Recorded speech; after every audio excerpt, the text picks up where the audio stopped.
Hey everybody, I'm Steve Moore. And I'm Mark Castleman. We know the pain and heartbreak of porn and sex addiction. And we know the triumph of breaking completely free. Every day, we help our clients find hope and healing. Join us in the fight to take back your life, your marriage, and be stronger than ever. This is the PBSC Squared podcast.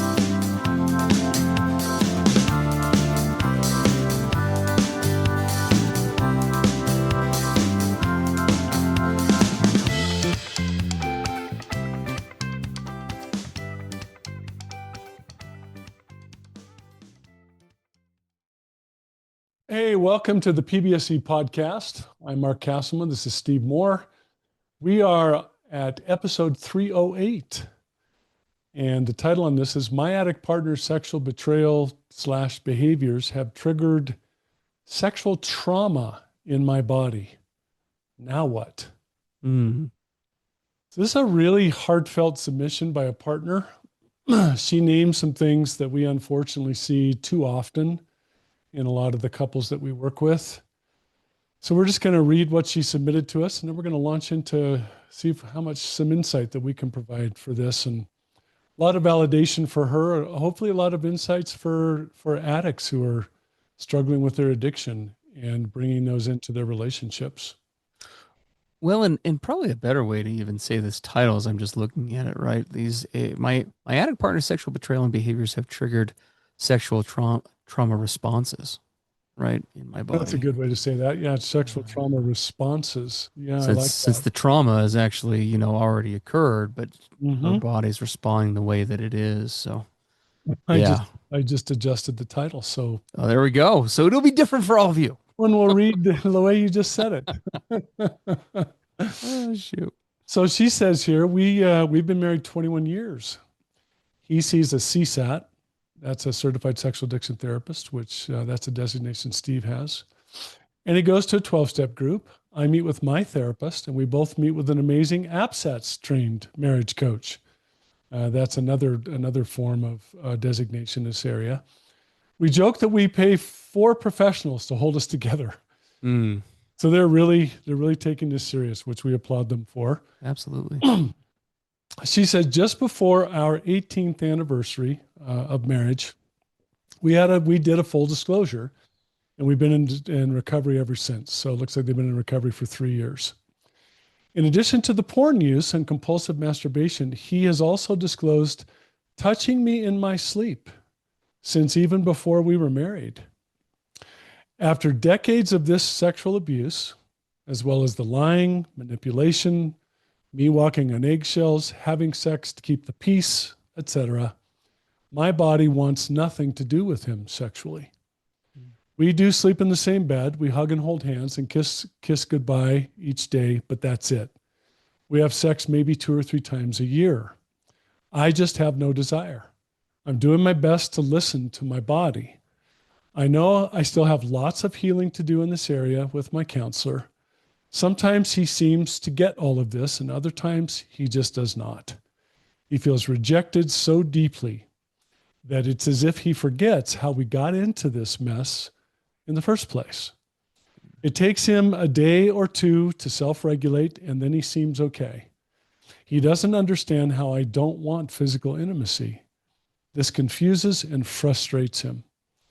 For me, his, quote, sad tantrums bring back old feelings of being used or only wanted for physical intimacy. It's so hurtful. Is it possible to explain the sexual trauma my body has incurred over the years in a way that he would understand? Or will this just be our ongoing cycle?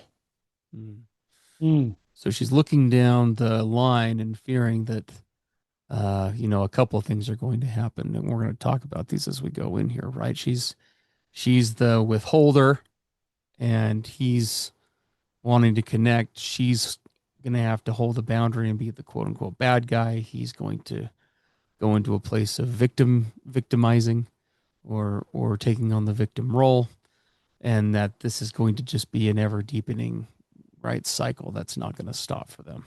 So she's well, and I some of the things she said I could absolutely relate to my deep addiction days, where if sex was withheld because it wasn't authentic or safe for my wife, I would go into a moodiness, pity party, stoic, withholding my attention or presence.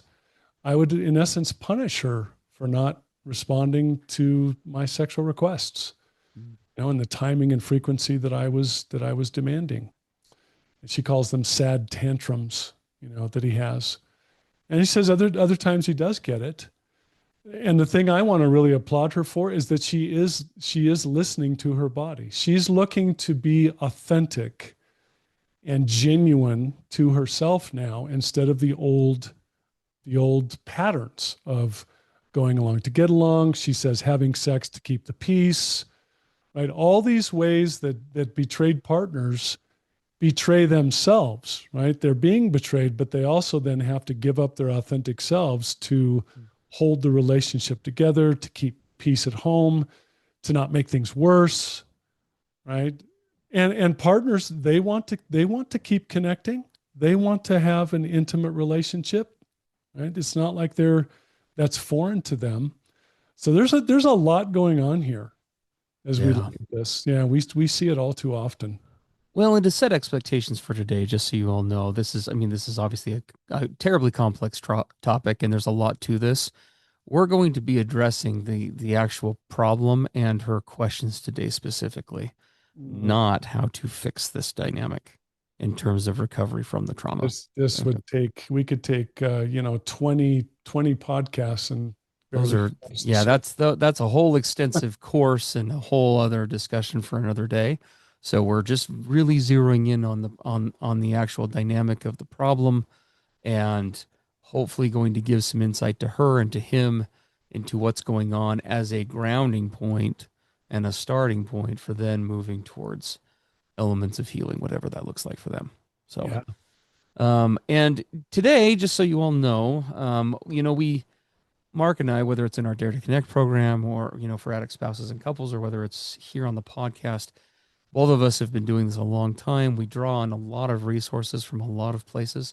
Today, we're going to be using some terminology that we probably haven't used on the podcast a whole lot up to this point, from one of the specific areas, whether it's sexual betrayal, trauma, and sexual compulsion, or other forms of sexual manipulation. Dr. Omar Minwalla, who's kind of unofficially known as the founder of the Minwalla method, uses a lot of terminology that we're going to be echoing here today in this discussion. So we'll be using a lot of that as we go through here today. Yeah. So let's jump into this. There is actually a lot of research over a very long time, a good 2 or 3 decades now, about what happens when we get into a relationship dynamic like this. It looks like for the first 18 years of their marriage, and seems to indicate even before that in their relationship, he was engaging in what we call a secret sexual basement. He had a secret sexual life going on that she wasn't privy to. Right? Picture a house where she's living up on the main floor and he's down in this secret sexual basement underneath, engaging in all of his various addiction behaviors, which, by the way, apparently included him touching her while she was asleep without her knowledge. That's part of a secret sexual basement. Yes. And with all of that going on, even though for the first 18 years of their marriage, she may not have known exactly what was going on in that secret sexual basement, she felt it. There was an energy, there was a frequency, there were things that didn't seem right, didn't feel right. All sorts of, little hints and little nuances that she only made total sense to her once Discovery Day happened. But I want to point out the whole time during their relationship that he was engaging in that secret sexual basement and addiction, that he was, adhering to the old sexual entitlement mindset that we've seen our whole lives, Steve. It was taking its toll on their relationship and on her psyche and her body that whole time. Yeah. It's not like all this suddenly appeared because Disclosure Day happened and now they're working on this. This has been a long-standing process, Steve, of what you and I call, complex Complex trauma shaping. Complex trauma shaping has a direct impact on the physical body of the person who's being traumatized. And it's huge. And like I said, there's 20, 30 years of really good, solid research. And we're going to talk about some of that today and the Yeah. impact that this has. Well, in this trauma shaping piece, it is important to note that the submission that we got from this partner was a little on the short end, and so we probably had to mention a few things for the benefit of all of you listening to keep in mind. We don't know. First of all, we don't know, even though we are talking about this sexual trauma shaping for this partner specifically. Part of the problem is that and this is just the nature of a podcast, right? Is we don't have a full history of her, right? For example, we don't know if the sexual abuse that's occurred here, because this is sexual abuse, and we're going to talk about that in a minute, if this is the first pattern or encounter with the arena of sexual abuse that this partner's experienced, or if that has deeper roots elsewhere in other relationships or engagements or events. And if you are a partner who is listening to this, it's going to be important that as you're considering your own sexual trauma shaping and what your story looks like, that you be mindful of that as you're looking at not just the relationship you're currently in, but other relationships that may be hitting on this as well. And things And that feeding things into for that. too many of you, unfortunately, may go back all the way back to your childhoods. Sure. Yeah. Yeah. Absolutely. Yeah. So, Well, so as we go through this, right, there's a lot of there's a lot of pieces that accompany this. First of all, probably a good thing to talk about, Mark, if you're in agreement with me here, is looking at the sexuality wounds component. What we're going to be talking about here in terms of symptomology a little bit, again, is some referencing from some material of Dr. Minwalla's, although it's not exclusive to that genre at all. But there are a number of things that tie in very well from a common, list of symptoms that are indicative of this kind of wounding. And the first resonates strongly with this particular scenario, being sexually either partially or completely just shut down. yes. No desire for libido or engagement of any kind.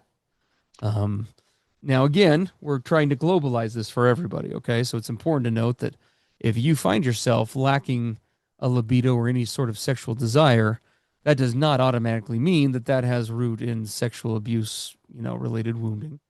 That can occur for lots of reasons. And here again, we're lacking some information from this partnership about age, demographic, and it's important to note that everything from hormones to a relationship, emotional state to sexual trauma history to all of these things, stage of life, all sorts of things play a role when it comes to one's libido, one's sexuality. But nevertheless, this does play a huge role and is Yeah. something important to consider. Yeah, and you have to look at that. If you think of this in terms of complex trauma, we call it, which is trauma layered on top of trauma, layer after layer over years and years. What does the survival brain do? It begins to do what it has to do to protect itself. And if sexual intimacy, sexual vulnerability in a relationship becomes, quote, a dangerous place to go because it isn't safe, because it's abusive, because it's betraying, that brain in many cases is going to say, okay, I'm not going there. It's not safe to do so. I have to protect myself. And she seems to be describing some of that in her submission, right? Where she says that she just doesn't have the desire. There's part of her that just doesn't want to go there. Mm-hmm. And she says that's after decades of this sexual abuse, as well as the lying, the manipulation, her walking on eggshells, her betraying herself by going and having sex to keep the peace. Now her body is just saying, no more, no more. And so sexually shutting down is very common. Now, in the research, there's actually another side that can go kind of the polar opposite of that, which we refer to as sex as coping with trauma. And maybe you should talk about that for a second, Steve, because it sounds counterintuitive, right? Well, I get the shutting down part, but this other way, this other side? Hey, everybody, PBSE podcast hosts Mark and Steve here with a special message about our revolutionary online recovery program for addict spouses and couples called Dare to Connect. multiple times every week, we get messages from subscribers in the program. They're people just like you. They're trying to heal from the devastation of sex and porn addiction and betrayal trauma. And here's a few of our most recent submissions. Here's one from an addict in recovery. It says, D2C has principles that everyone should utilize regardless of their circumstances. It doesn't matter your coping mechanisms. It matters that you want to work towards genuine connection with your partner. That's awesome. Another testimony from an addict continues on. My wife is just starting out in training as a licensed therapist. Dare to Connect has been far more useful to her than her degree. Wow. The way Mark and Steve apply what they've learned is always so redemptive. D2C has opened doors for my relationship that I thought would be shut forever. Mark and Steve are an incredible resource of information on the subject of sex addiction and betrayal trauma. We could not do this journey without their help. Here's one from a partner who's been with us for nearly a year. I want you both to know that it is because of you guys and D2C that I'm able to be in the place that I am today. I will always be grateful to you both for your feedback and prompt replies to my questions. I can't even come close to putting it into words how valuable my time spent with y'all this past year has been to my life. Thank you for everything you taught me about betrayal trauma and boundaries and thinking errors and loving myself and making myself a priority and standing up for myself. Love that submission. And then as we close out here today, guys, one more account from another addict in recovery. I wish I had a platform like this 14 years ago where I could have learned and done the hard work of recovery before I had done all this damage to myself and to my spouse. And to be candid with all of you, that's exactly why we created Dare to Connect. Mark and I found ourselves in that place. Messages like these and the others like them, they're what Dare to Connect really is all about, guys, and why Mark and I do what we do. Whether you're an addict or a partner of an addict, and no matter where you find yourself in the recovery process, Dare to Connect can take you to the next level. Don't wait another day to catapult your recovery forward. Today is your day for change. Visit us at daretoconnectnow.com to pick up your free 2-week trial of Dare to Connect today. Yeah, and it is important to note, again, because we're talking to all of you, not just to this single person. There is a lot of research that has shown over time, Patrick Carnes, among others, have looked into this, where we, like Mark said, we actually do see an opposite trend that will happen for a variety of reasons. But for example, as the trauma increases or the trauma symptomology increases, there's almost an escape, right? Through the sexual venue for the part of the abused. And again, the reasons behind that are complex. We're not going to get into that today, but it is important to note that that is absolutely a thing and can happen simply because, and it's important, especially I think for abuse victims, to take note of that, because oftentimes when we work with partners who experience this, it's a huge source of shame for them. Yes, it is. This is abusive. This was hurt. I know it was abuse. This wasn't good. And here I am meeting that or coping with it or dealing with it through more sex. Mm-hmm. Like, what's that about? How broken am I? Right. We hear that often. And so keeping that in mind as you go through this is really important. Now the sexual shutting down is not just something you want to pay attention to, but this whole element of just sexual aversion in general, right? Averse to sex or sexuality. A lot of partners that I've worked with, for example, over time, don't just come to hate the sexual component in terms of the sexual act or dislike it. There's an averseness to sexuality on the whole. Mm-hmm. They don't like looking at their own body, when they get out of the shower. It's something they try to actively avoid, right? Elements that even touch on any area of that become extremely uncomfortable, and they find themselves becoming very kind of asexual on sort of a global level. Mm-hmm. Right. Not just with another partner or with another person, but even just connecting with that sense of sexuality in general becomes a huge piece, which of course is tied to a lot of things. But one of those is absolutely body shame. Right. And now body shame can come from all sorts of sources. Right. Many of which are not linked to abuse, but they can absolutely be amplified by that. Because what is abuse, among other things, if we were just to give one quick example? Well, if I am being abused by somebody, that it's very easy for that person to make a conclusion that either in that person's perception of me or possibly more dangerously in my own reality, maybe I'm not worth being taken care of. Mm. Maybe that's where the abuse centers from. It's a lack of value on my part, right? Yeah. So there can be a lot of body and other types of shame associated with that too. Well, and I think and this will be important for any of the guys who are struggling with sexual addiction, pornography addiction, sexual compulsion, these issues. Guys, we need to understand that this is not just about sex. No, We need to no. realize that when we entered into a relationship with our partners came into that relationship with the understanding that this was going to be a completely an exclusive relationship. It was going to be a safe relationship. It was going to be one where this partner was going to be protected and looked after and cherished and pursued, right? There's a lot of understanding that goes into a relationship when we come together.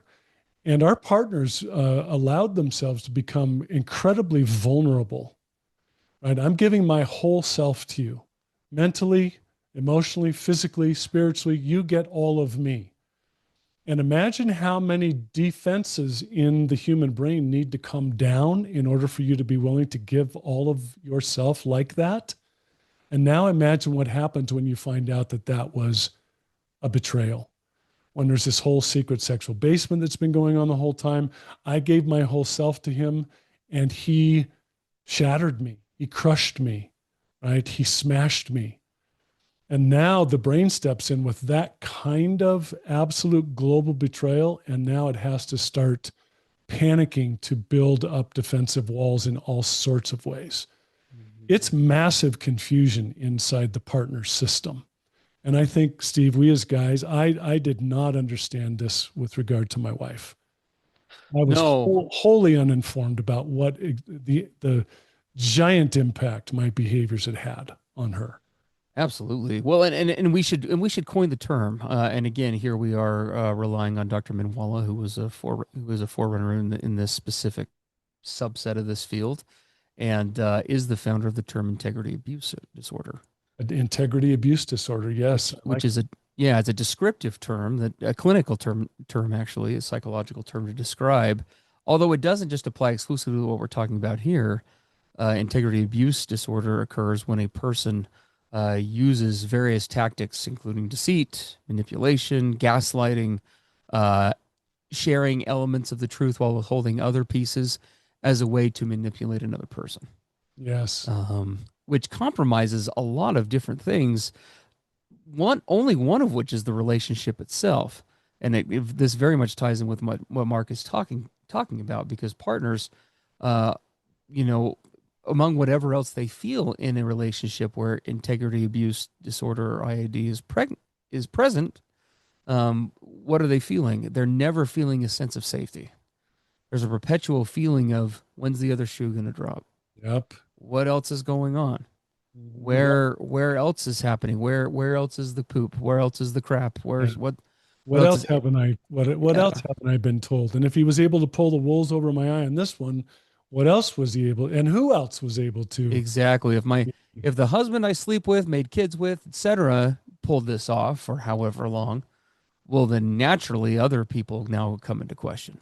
Yeah. Who else is lying to me? Who else is right? And so you see this galvanized hypervigilance as part of the partner's trauma response, Yeah. attempting to get ahead, to circumvent, to outwit, if you will, future exposure to that type of trauma.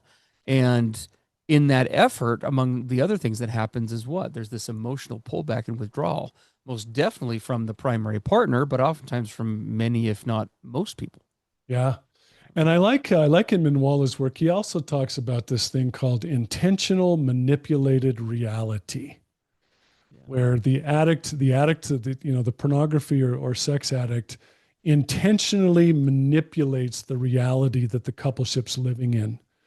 He is intentionally withholding life altering information that would have a dramatic impact on their relationship and on the abused or betrayed partner. He's withholding all of that and staying in this secret sexual basement, right? And where does a relationship have to go if this healthy intimacy and connection. And if this partner can heal, it has to go again to what Manmala says. He calls it an intentional, accurate, authentic reality. An intentionally accurate and authentic reality. And that's a subject for another time, and how to go to that space, right? Coming out of this intentionally manipulated reality. Well, and it may not be accurate to apply it this way, but because this partner came to us with two questions, and again, we could easily get off the rails here. So just to reorient everybody, here's what they came to us with: is it possible to explain the sexual trauma my body has incurred over the years in a way that he, meaning my partner, will understand? And is this going to be our new cycle? Yeah. So let's answer just question number 2 really quick, because the answer to that is probably obvious to some of you, but it completely depends. Right. Yeah. A lot of things. Well, and I guess even as I say that, maybe I'm saying that a little bit tongue in cheek, because maybe it doesn't completely depend, depending on how well she's able to hold boundaries, vocalize needs. This cycle doesn't have to keep perpetuating. Now, hopefully it stops perpetuating because he makes significant and needed changes. But it might end up changing because she has to make changes in the absence of his. Yes. And in holding boundaries and things like that. And so there's a lot to consider with that second piece, and we'll keep hitting on that. But this other element, right? Is it possible to explain this in a way that he is going to understand? Again, part of that is his will, is dependent on his willingness and openness to it. But there is very much, we're already kind of getting into that piece. It's important for any man that Mark or I work with, whether they're a quote unquote sex addict or not, when we're dealing with integrity abuse, when we're dealing with infidelity, when we're dealing with deceit and manipulation and covert thinking and action and all the other things that accompany various forms of infidelity or sexual addiction or what have you. A crucial element to the healing process for a partner within the context of the coupleship is his coming to embrace and understand her reality from an accountable perspective, and recognizing the significance of the impact of what has happened, not just how it's impacting her, but the reasoning behind what's the why.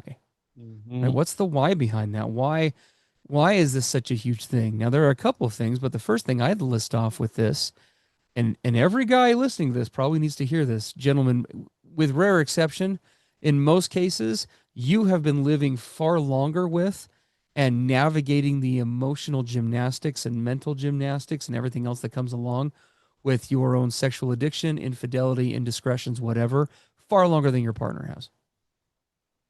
You've had the benefit of knowing your story, albeit operating in denial to some degree or another. Your partner is playing catch up. Yeah. And if you're going to embrace anything else, you need to embrace that first. This process of healing and growth will not look the same for you as it will for her. It won't.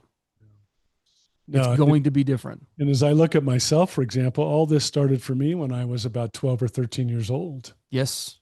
And then I brought it into my marriage in my early 20s, and then kept it in the secret sexual basement for another 15 years of my marriage. You add all that together, I had 25 years of living in this space and understanding it understanding it to some degree inside myself. This was all brand new for my wife 15 years into our marriage. Mm-hmm. This had been going on for me since I was 12. Yeah. Right? That is a huge difference there. As you were saying that, Steve, Minwala talks about this work for us guys. He calls it mountain work. He said, imagine that you've bombed a village, right, in Afghanistan. You've bombed it to ashes.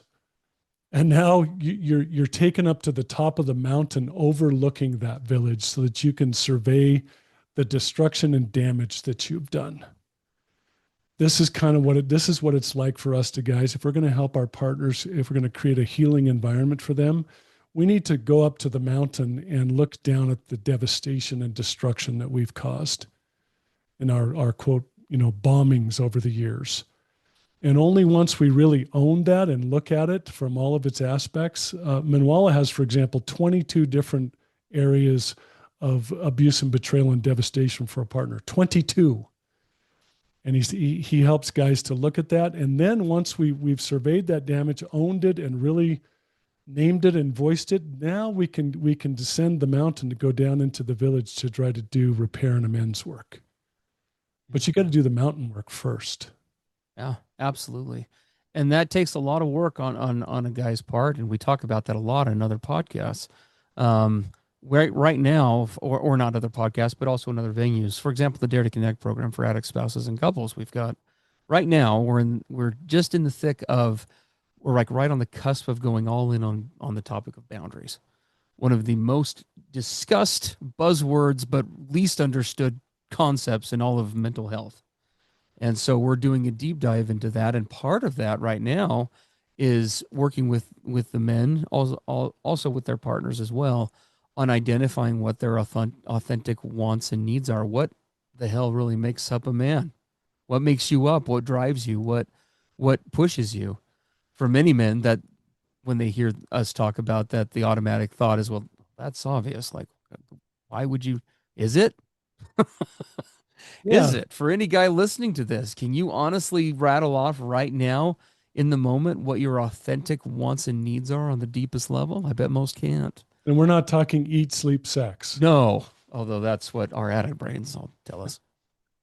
We're talking about the deeper, much deeper things, right? What behind connection? Why do you like to connect with your partner? Why do you like sex? Sure, orgasms are great, and they always have and will always rock. Why else? What else is behind that for you? What is it emblematic of? What other ways can those needs be met? I mean, there's a whole deep dive into that. And if you are interested in more on that, now's a great time as we jump into the holidays to jump into the Dare to Connect program. We got a 2-week free trial for that at daretoconnectnow.com.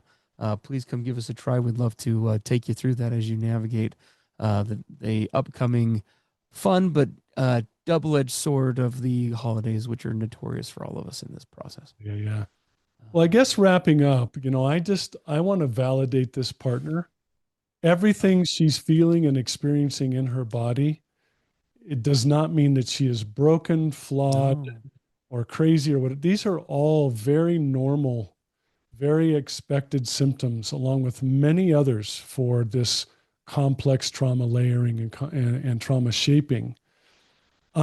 So I want to invite her to embrace that, to continue to work with her professional help in processing and learning how to sort through that and what that means in her healing journey. I want to invite this guy though, because boy, oh boy, can I relate to what she described as his, how did she say it, Steve? When he gets kind of moody and feels rejected. Sad tantrums. Sadness tantrums is what sadness tantrums. Yeah, that was me in the day. I want to invite him to begin to set aside those old needs, which are many of them legitimate? They are, but can they also be very compulsive and very codependent on his part? Yes, they were on mine. But to set that aside and to begin to lean in with what we call genuine curiosity to really provide a safe space to ask his partner, I'm really interested to learn what this is like for you. What are you feeling in your body? What are you experiencing? Wow, that must be so hard. Help me to understand it. I love you and I care about you and I want to know more about this because I'm the primary contributor to these symptoms and I want to know what this is like for you. And instead of shutting her down or trying to make her feel guilty or go into a mood or to withhold his attention, or any of the tactics or techniques we try to do to get our traumatized partners to comply with our sexual wants and needs, to lean in and to be genuinely curious and to embrace her and be with her in that pain, in those symptoms, to understand her. Guys, you can gain a whole new level of empathy you never imagined possible by wanting to know more about this and to really giving her a safe space to express it. 100% agree. Guys, hopefully that gives you a good starting point on a very difficult topic. We appreciate all of you and thank you for tuning in and for listening each week. We do value and love you for it. As always, if you like the podcast, you will love Dare to Connect. DareToConnectNow.com is a great place to come and visit. We have a 2-week free trial, and we'd love to have you come check out the program as we start off a new year. Leave this nonsense in 2026. Let us help you do it. DareToConnectNow.com. We'd love to have you do that. Also, if you'd like to send us episodes or questions, rather, to be addressed on future episodes of the podcast, you can do so by going to the same website, DareToConnectNow.com. Click on the PBSC podcast logo up at the top, and that will take you to a contact form where you can send those in to us. Yeah, sounds great. Well, thanks for being with us once again, and we'll pick things up in the next episode. Take care, guys. Everything expressed on the PBSC podcast are the opinions of the hosts and the participants and is for informational and educational purposes only. This podcast should not be considered mental health therapy or as a substitute thereof.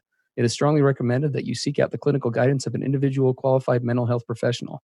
If you're experiencing thoughts of suicide, self-harm, or a desire to harm others, please dial 911 or go to your nearest emergency room.